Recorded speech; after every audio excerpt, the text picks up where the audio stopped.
Local history, local culture, local events, your community. This is the Joe Kelly Show.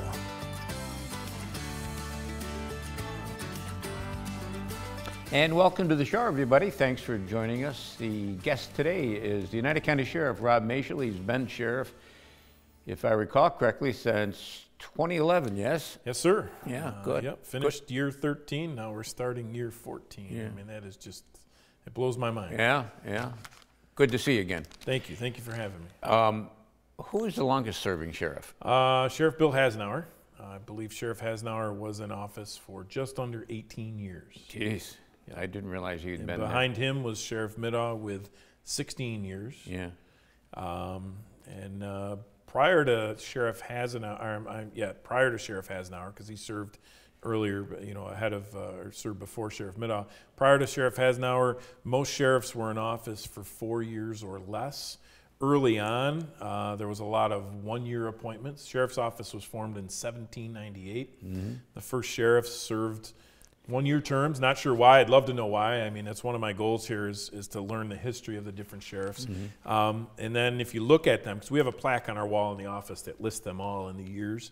And a couple times, a couple of the sheriffs came back later in life to serve again. I saw that, yeah. And then for a long time, the term of office was 3 years statewide, and then it changed to 4 in modern times, and that's kind of why it's all over the place. But Yeah, something else I was looking at that list the other day. Something else I noticed that some sheriffs had one undersheriff, and some sheriffs had two undersheriffs. And then for a while, the sheriff would make his choice. He would oversee. Some sheriffs oversaw the law enforcement division, and they let their undersheriff run the jail.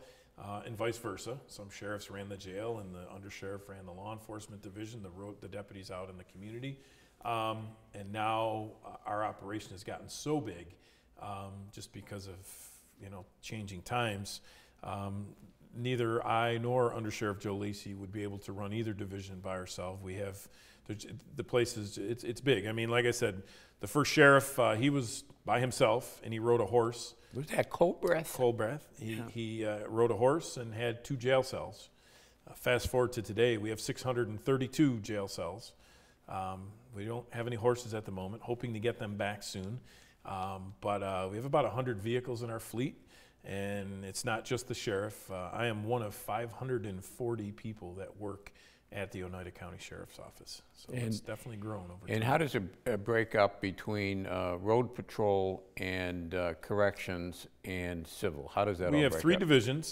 Corrections is our largest, using round numbers, somewhere around the 300 mark between correction officers, supervisory staff, support staff. Then you probably have about another 150 in the law enforcement division. Our civil division, probably 30 or so. And then we have our school security unit, which is our largest single unit outside of corrections. We have about 115 part-time retired deputy sheriffs, police officers, troopers, parole officers, probation officers, a wealth of different career areas that they've retired after a career in law enforcement, and they've come to work for us. And they handle school security in nearly a dozen schools in Oneida County. I think we are in 40 different posts per day, every day, keeping the community, the children in our community safe. Are these armed? They are armed. They wear the same exact uniform. Their patch is a little bit different, and obviously their badge has the right title on. But looking from a distance, or if you didn't work for the sheriff's office, we all look the same. Everybody wears the same basic uniform. But they are armed. They're trained in a multitude of areas, and their goal is to keep our schools and our children safe. Is this what they used to call school resource officers? We also have school resource officers. We have school resource officers in 3 different districts. There's a difference. An SRO, a school resource officer, they obviously are providing an armed presence in a school, but their main focus is to work with the kids.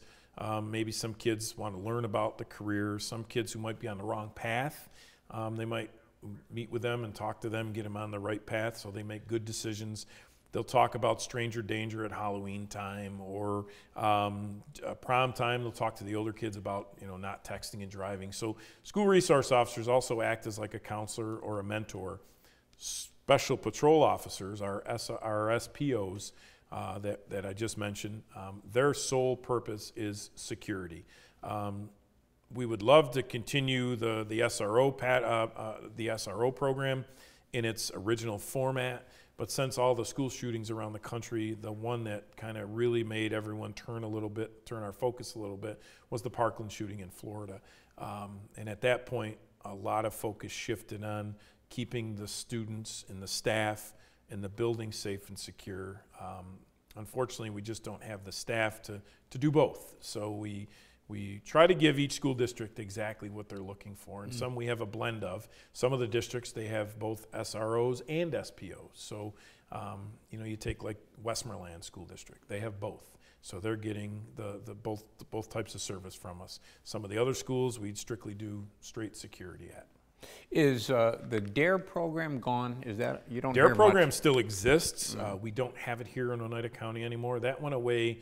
I've been the sheriff, like I said, starting my 14th year, but probably went away 16, 17 years ago. I was a former DARE officer when I worked at the Whitesboro Police Department. I taught DARE in the Whitesboro Central School for 6 years. It's a great program. The issue with any of these programs is funding, staffing, follow-up. I mean, I taught DARE to the 6th graders, but unfortunately there was no follow-up after that, you know, in middle school and high school. And I think to be completely effective, you got to continue that message. So unfortunately, with staffing and finances today, we have to prioritize various things. For those who don't remember or never knew what DARE was. Drug abuse resistance education. It was a multi-week program. Originally came out as like a 16-week program. It was modified, I think, down to an 11-week program. But we basically taught kids foundational life things, you know, and it was all based around saying no to drugs, saying no to destructive decisions and things like that, saying no to peer pressure, important things. And I see DARE kids today that I taught. Actually, I have a couple working for me too, but I see some out in the community, and they're in their 30s now, and they were my student when they were 11 and 12. So I mean, that makes me feel real old. Been on this job 35 years, so it definitely. It's gone by fast. It's been an awesome career. Started in, if I recall my history correctly, started in New York Mills Mills. An officer, and then Whitesboro PD, and then... in between, I did a little short stint at the town of Whitestown Police, but then did most of my career at Whitesboro Police, and then shifted to the Sheriff's Office. When we come back, we're going to talk to Sheriff Rob Maciol about the snowmobile program that the Sheriff's Office runs. And we'll also talk about the new cameras on school buses, speaking of schools. Short break, right back.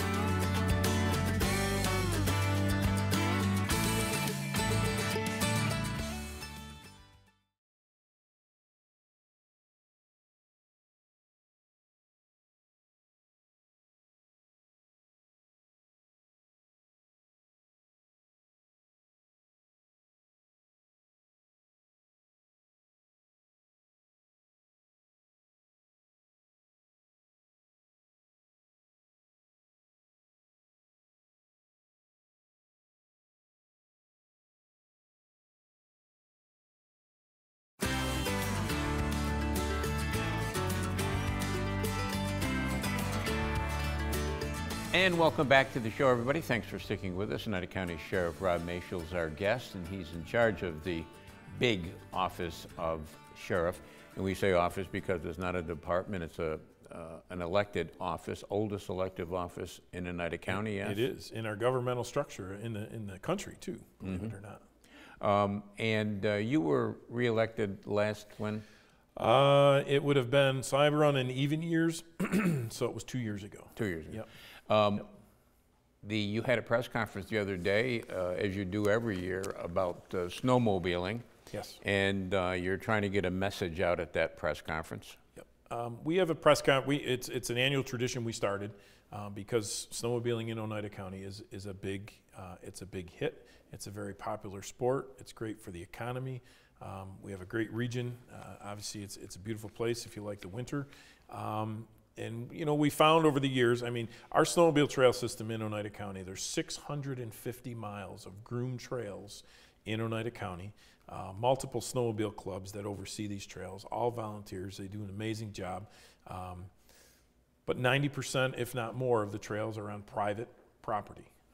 And without the private owners, the private property owners, the trail system wouldn't exist in our county. So we continuously get complaints from landowners where the trails go through their property of loud exhausts. Some people modify the exhaust on their snowmobiles to make them very, very loud. And when they're out there at 2 in the morning, it makes people unhappy. A lot of speeding. Sometimes we deal with operating snowmobiles while intoxicated. And then obviously the biggest thing is people don't always stay on the trails. They'll go off the trail systems. They see a wide open field. They'll zip across the field so they can go real fast. They don't realize that underneath that snow is some type of crop for a farmer, a winter cover crop or something. So, you know, people just disobeying the marked trails. So we try to get out there ahead of each season, get our public service announcements out there, stress to the people how important it is to work with the landowners, respect the landowners. If you're going to stop and have, you know, a lunch on the trails, make sure you take your garbage with you. We deal with those calls a lot. But we cannot stress enough that the trail system in Oneida County is only here because landowners let that happen on their property. And each of the snowmobile clubs, each year we go around to a different club. This year we held our press conference at the Oriska, it's called the Oriska Snowmobile Club, Oriskany. They have a trail system through Oriskany. If you look at the state snowmobile map, it's amazing how these clubs are all networked together. You can travel across the entire portion of our state on a snowmobile trail system. It's really neat sport. And you have snowmobiles at the sheriff's office? We do. We have 4 snowmobiles. We have deputies who are assigned to other things primarily, but they also get cross-trained in snowmobile patrol work. And on their days off or overtime details, we will put, as you know, we try to get both teams of sleds out every weekend and during the week when we can, you know, handle it with staffing, weather permitting. Obviously, we don't have a lot of snow. I mean, we did get a burst of snow several days ago, and then obviously then the rain comes. We go back and forth. So you have to check with each individual snowmobile club to ensure their trail system is open. And like I said, if the trail system's not open, please don't use that trail system because it's just going to upset the owners. And all it takes is a phone call from an owner to the snowmobile club and say, I don't want it on my property anymore. And we don't want that to happen. And that has happened. I've seen that happen. Unfortunately, it has. Yeah. And typically it's because, and it's not the folks from around here. It's typically we get out of town people, which we welcome in, but you'll get people from other parts of the state or from other states who come up for our great snowmobiling season, and they don't always follow the rules, and that sometimes causes a problem for us. You mentioned drinking. Is the DWI laws the same as operating a motor vehicle as it is a snowmobile? Well, obviously very similar consequences, but you don't have a driver's license. You don't need a driver's license to operate a snowmobile, so it is a little bit different. It's the paperwork that's done is a little bit different, but it still carries significant consequences. The other thing, if we recommend everyone get a snowmobile safety course taken, you know, at the beginning, at least once in their career of operating a snowmobile. But the law basically mandates that if you're between the age of 14 and 17, I believe, and you're going to operate on lands other than your own or your family's land, then you need a certificate. If you're under the age of 14, obviously. We recommend that everyone get them. But again, you're mandated if you're going to be operating without adult supervision for those folks that are between 14 and 17 years old. And we offer those courses every year. You can also get them through several other sources. But if you go to our website at the Sheriff's Office or our Facebook page or Instagram or X, I want to keep saying Twitter or X, we've got all the links on there for folks to get it through that way. You mentioned your website. I was looking at it. It's a new website. It's a brand new website. We haven't put a public release out yet because we're still fine-tuning things. So we've got people looking on, and I encourage your viewers, jump on our website. It's Oneida County Sheriff, all spelled out, .us. And if you see any concerns on the website or any suggestions, feel free to let us know.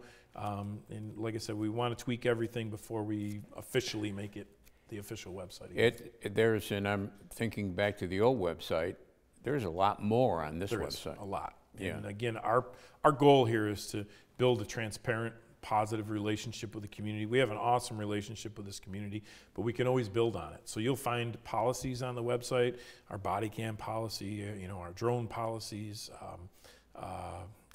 use of force. There's various policies for the correctional side of the operation. Again, we want to be as open and transparent as we can with the community. One of the policies on there was pursuit. Pursuit. What is the policy for pursuit? We don't do them. Obviously, there's a few exceptions. I've been a police officer for 35 years. I've been involved in pursuits. I've seen a lot of pursuits. I've followed various pursuits that happen around the country in the news. I can tell you this, it's rare that a pursuit ends on a positive note. Typically, someone gets hurt, cars get damaged. Tragically, people can get killed in pursuits, and many of the times from the stories you read around the country, it's people who have nothing to do with the pursuit. So for us to get involved in a pursuit, there's only a very small number of crimes, very violent crimes, when we know that if we don't catch that person, the community is at risk, imminent risk or harm from that person, then obviously we will do what we have to do to catch them. But like the old days, I'm just not a big pursuit guy because not much comes out of them. What about another policy on the website is the body cam? What's the policy there? So our body cameras, both worn on the patrol side, the law enforcement side, and in not all of the correction side, but in much of the correction side. Two different policies because there's two different applications. But for a police officer, when obviously they wear body cams, they're in a ready mode at all times.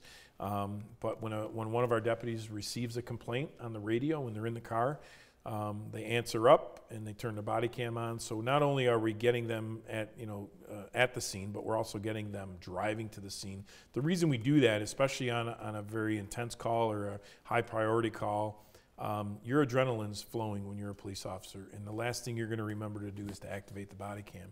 So our policy is we're turning it on before we get to the call, so they don't have to worry about that. And the way a body cam works, like I said, it's always in the standby mode, and when you activate it, it actually backs up 30 seconds, and that's where the footage begins. So you will get it. But we want to caution people.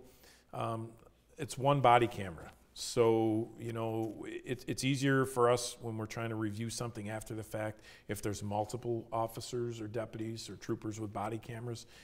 When it's just one, you're only getting what that one officer or deputy or trooper is seeing. You may not see the other surroundings. So even, they're good. I mean, they've definitely helped a lot of law enforcement members. They're great to have in court. When someone makes an accusation against a police officer, we can quickly see if it's legitimate or not. I mean, it's an awesome tool. Well, speaking of cameras, cameras are now on school buses, and we come back. Let's talk about that and how that's affecting life. Rob Maciol is our guest. He's the United County Sheriff. Short break, right back.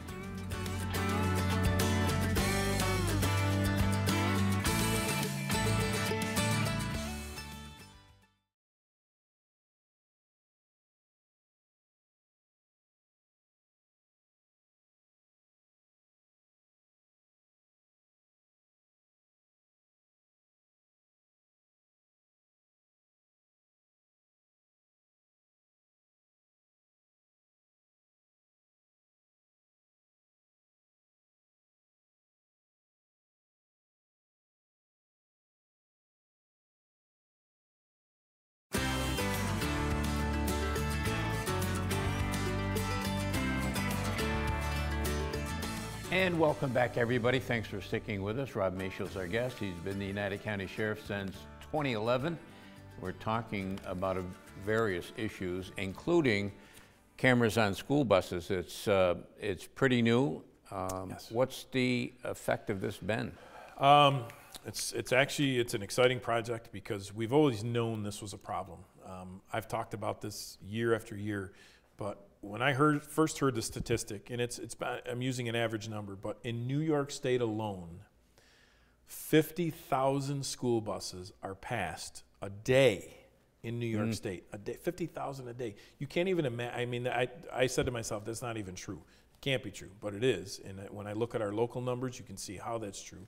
Obviously, it's population driven, so downstate carries most of those numbers. But we recognize this as a problem a long time ago. And we consistently were getting complaints from school districts, from parents, from school bus drivers. But under the old system, or the current system, I guess, because we can still utilize it, there's a section in the traffic law for someone who passes a stopped school bus. The consequences are significant, but the issue is we have to either witness it ourselves, or the bus driver would have to get enough information, getting the plate number, getting a description of the driver of the vehicle, and then we'd have to track them down after we get a statement from the bus. Well, that's changed. In 2019, just ahead of COVID, New York State Legislature passed a law which allowed municipalities to put cameras on school buses, and if we captured a school bus getting passed, we would actually be citing, with a civil penalty only, the registered owner of the vehicle. So we didn't really care who was driving. We just want to capture the plate number. So that law changed in 2019. Myself and the county executive quickly jumped on that opportunity to get that in Oneida County, but like I said, then COVID hit. So we went into a holding pattern for several years. Last year, we were able to go through the process. A local law had to be passed pursuant to what the state was saying we had to do. And it allowed us to reach out to every school district in the county, in our case, with the exception of the Utica School District. Because of their size and population, they would have to enact their own local law, and we didn't have jurisdiction to go within the city under the way this law was written. So we reached out to every school district in the county. So far, 8 school districts have taken advantage of our opportunity to put cameras on the outside of their bus. There's no cost to the school district. The fine that we are able by law to put on each violation pays for the cost of the camera. It also gives the vendor their profit, and then Oneida County receives a portion of the fine money back into the general fund, because I have one person at my office who administers this program. So basically the way it happens, when a car passes, when the arms come out on the school buses, activates the camera. If the camera captures a pass, it sends an email. I'm simplifying the process, but it sends an email to my office. I have a member of the sheriff's office who every day checks their email once a day. They witness the violation. If in fact it is a violation, they sign off on it. That triggers the vendor to send a ticket to the registered owner of that vehicle. Everything's linked together with the Department of Motor Vehicles. So to date, we have 8 school districts involved in the program. We have about 180 cameras on buses within those 8 school districts. We began the program officially during summer school, but technically it kicked off in September. Since school began, to date, we have issued 402 tickets as of yesterday to people who have passed stop school buses in Oneida County. And that's, like I said, that sends a fine to the registered owner, and it's a $250 fine. If they want to contest it, they certainly can. But on the ticket, when you get the ticket, you'll find a link on there. You can actually go to the website. You can view yourself passing that stop school bus. We even give you the evidence right there on the ticket.